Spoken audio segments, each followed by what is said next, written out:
Hello বন্ধুরা, সন্ধেবেলায় সন্ধ্যা আরতি দিয়েই দিনটা শুরু করা হচ্ছে। মানে সন্ধেবেলাটা ঠাকুরের একটু নাম গান করে একটু আরতি করে ভালো লাগে। আমি ছেলেকেও এটা শেখাই যে সন্ধেটা শুধু মেয়েরাই দেয় না, ছেলেরাও দেয়। কিভাবে আরতি করতে হয়, কিভাবে পুজো করতে হয়, সেটা আমি ছেলেকে শেখাই, যাতে ওর জীবনটা ভালোভাবে কাটুক। এই যে আরতি করা হয়ে গেল, শ্রীকৃষ্ণকে আরতি করলো। তো সন্ধ্যাবেলায় কিছু একটা বানাবো বলে ঠিক করেছি। তো ওটা বানানোর জন্যে এই যে চলে এসেছি। এই যে পকোড়া বানাচ্ছি। এটা কিসের পকোড়া বলো তো? এখন বলবো না, একটু পরে বলবো। আগে বলো এটার কালারটা কেমন লাগছে।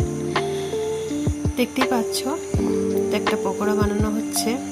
তো বাড়িতে কিছুটা ভাত আজকে ওবেলায় বেঁচে গেছিলো, সেই ভাত দিয়েই আজকে পকোড়া বানাচ্ছি। আসলে শাশুড়ির শরীর খারাপ, শাশুড়ি মায়ের শরীর মানে পুজোর থেকেই শরীর খারাপ, উনি ভর্তি ছিলেন। তারপর বাড়িতে এসেছে, এসে কিছু খেতেই চাইছে না। আজকে এটা বানাচ্ছি, কালকে ওটা চেষ্টা করছি খাওয়ানোর, নানা রকম বানিয়ে যাতে মুখটা ভালো লাগে, কিছু একটু খায়। অল্প অল্প করে খাচ্ছে, তো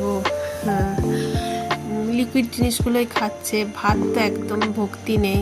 তো আজকে ভাবলাম মাকে এই ভাত দিয়েই পকোড়া বানাবো, দেখি মা বলতে পারে কিনা এটা কী দিয়ে বানিয়েছি।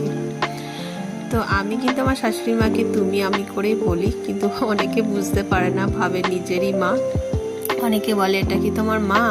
আমি হ্যাঁ মা, কিন্তু শাশুড়ি মা। সবাই বলে তোমাদের মনেই হয় না যে তোমরা শাশুড়ি আর বৌমা।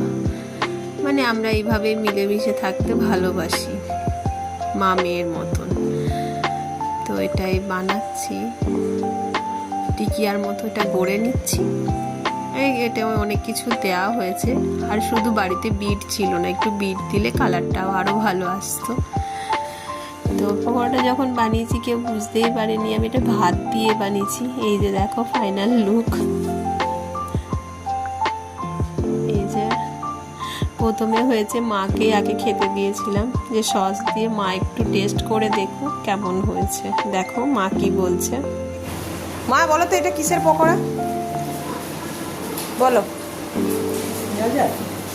তুমি বলো এটা কি দিয়ে বানানো হয়েছে। ভালো লাগছে?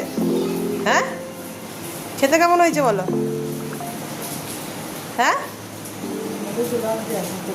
একটু জোরে বলো, শুনতে পাচ্ছি না। ভালো লাগছে। হ্যাঁ, কি দিয়ে বানিয়েছি বলো তো? পেঁয়াজ দিয়ে। আর কি আছে? টমেটো আছে।